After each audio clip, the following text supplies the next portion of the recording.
ফ্রেঞ্চে কিছু action sign দেখা যায়।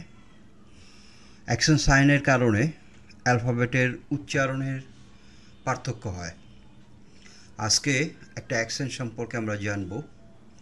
অ্যাকসেন্টের নাম হচ্ছে অ্যাকসন অ্যাগু।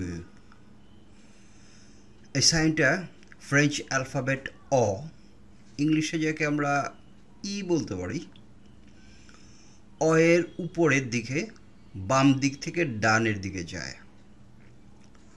তো এই অ্যাকসেন্টটা থাকলে অ এর উচ্চারণ, অর্থাৎ ফ্রেঞ্চ অ্যালফাবেট অ এর উচ্চারণ আর অ থাকবে না, উচ্চারণটা এ এর মতো হয়।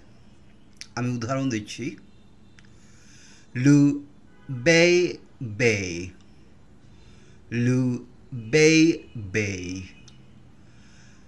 লু বেই বেই, মানে হচ্ছে দ্য বেবি।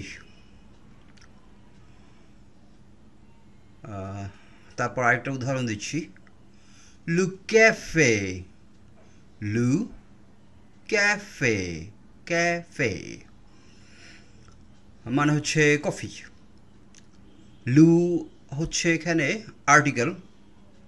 আমরা জানি যে ফ্রেঞ্চে দুটো আর্টিকেল ইউজ হয়, একটা হচ্ছে লু আর একটা হচ্ছে লা।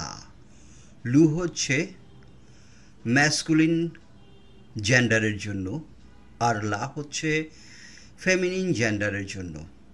এই সম্পর্কে আমাদের আলোচনা থাকবে। জেন্ডার নিয়ে কনফিউশন প্রচুর আছে, স্পেশালি ফ্রেঞ্চে। আরেকটা উদাহরণ দিচ্ছি, পোয়েজি, পোয়েজি মানে হচ্ছে পোয়েট্রি বা কবিতা।